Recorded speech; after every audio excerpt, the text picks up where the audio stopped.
bila banyak pihak yang menilai motif Said Didu hari ini gemar melakukan serangan-serangan sampah kepada pemerintah itu karena sakit hati. Iya, sakit hati karena hilang jabatan, kedudukan, dan ancaman terhadap sumber pendapatan, karena saat ini jabatan-jabatan itu tidak lagi diandalkan. Pak Said Didu, Anda melakukan satu pernyataan yang menurut saya tidak pantas.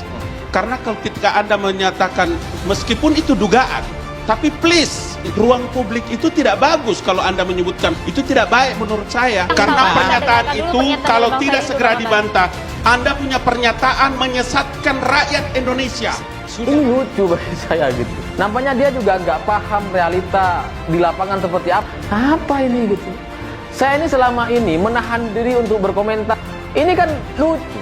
Jokowi membawa transformasi, perubahan luar biasa untuk Indonesia.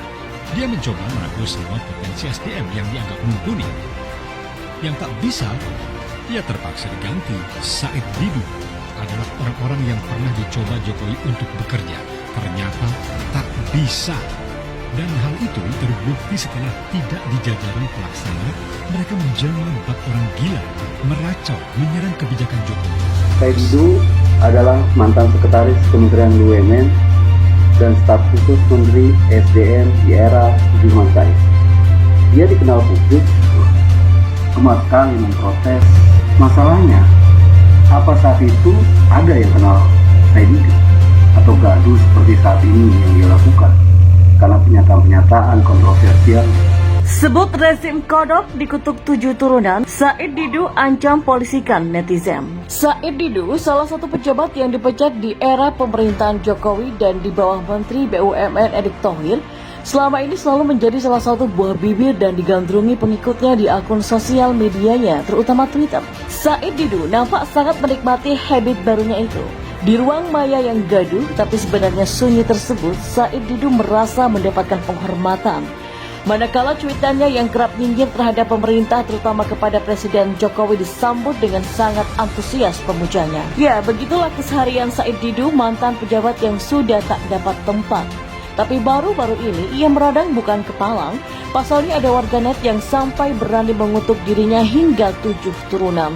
Bahkan yang bersangkutan mau mengancam mempolisikan si warganet. Jika diamati secara akal sehat nampak lucu saat Said Didu menebar narasi yang punya muatan rasa kebencian, seolah-olah ia bebas berbuat apa saja. Tapi giliran ada warganet yang membalas, ia mengancam mau dipolisikan. Dan seperti yang diberitakan oleh awak media, berikut ini mantan sekretaris Kementerian BUMN Muhammad Said Didu dikutuk 7 turunan oleh warganet. Tidak hanya itu, ia pun juga dituduh sebagai pelaku korupsi saat menjabat sekretaris BUMN. Said Didu dituduh terlibat dalam skandal korupsi Merpati Airline. Tuduhan tersebut disampaikan oleh salah satu warganet pemilik akun Twitter @halim66571740. Woi koruptor, MS Said Didu jangan banyak bacot lah, jangan kira rakyat itu bodoh saat Anda menjabat. Berapa banyak lu makan uang negara ini termasuk Merpati Airline. Lu sama si cebol caplon itu harus dikutuk 7 turunan. Bahkan ia meminta bantuan warganet lainnya untuk mencari tahu siapa sosok dibalik akun @halim66571740 itu.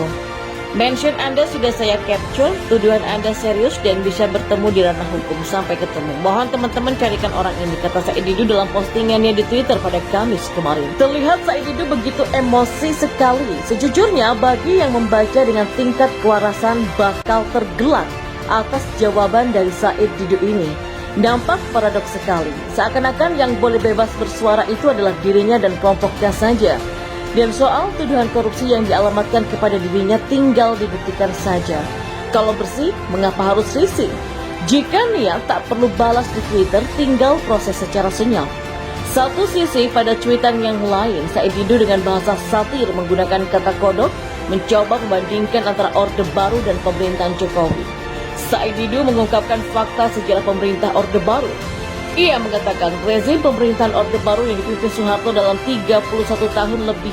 Said Didu mengatakan rezim pemerintahan Orde Baru yang dipimpin oleh Soeharto selama 31 tahun lebih lengser karena tuduhan KKN. Dulu Orde Baru jatuh karena tuduhan rezim KKN, kolusi, korupsi, dan nepotisme, kata Said Didu di akun Twitternya pada Sabtu 30 Oktober hari ini. Menurutnya saat ini bukan hanya masalah korupsi yang terjadi, tapi juga ada oligarki hingga politik dinasti. Sepertinya sekarang yang terjadi adalah rezim kodok ya, korupsi, oligarki, dinasti, otoritarian dan juga koncoisme sebutnya. Cuitan Said Didu itu pun langsung diserbu warganet yang rata-rata followernya dan sebagian sepakat dengan Said Didu. Seolah-olah Said Didu telah mewakili keresahan mereka selama ini, yaitu para pembenci Jokowi.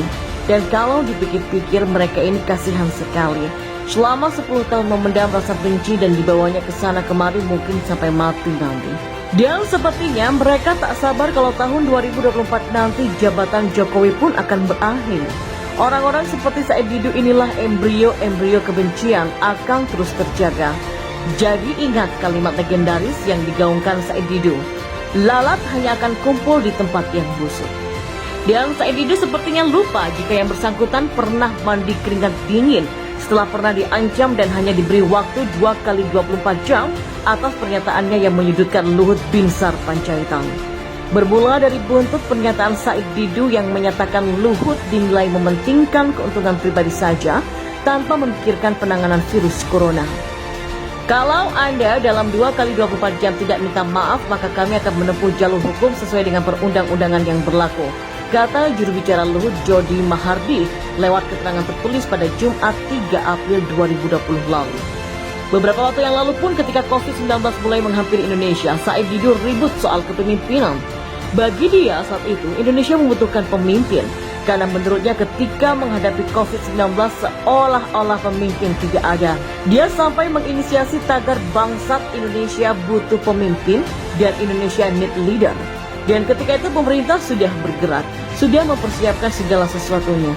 Pemerintah berusaha dengan sekuat tenaga untuk meredam kepanikan. Sebab jika pemerintah tampak panik, maka kekacauanlah yang akan terjadi. Hanya mendengar COVID-19 merebak di China saja, penimbunan masker terjadi di mana-mana.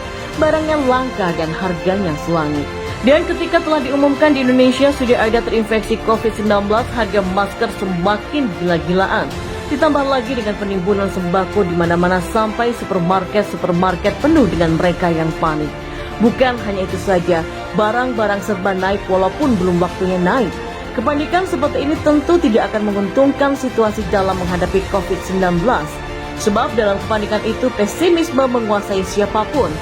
Dalam situasi panik seperti itu, Said Didu malah menambah pesimisme di negeri ini dengan tagar.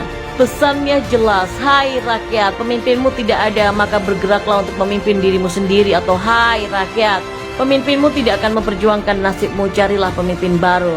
Ya,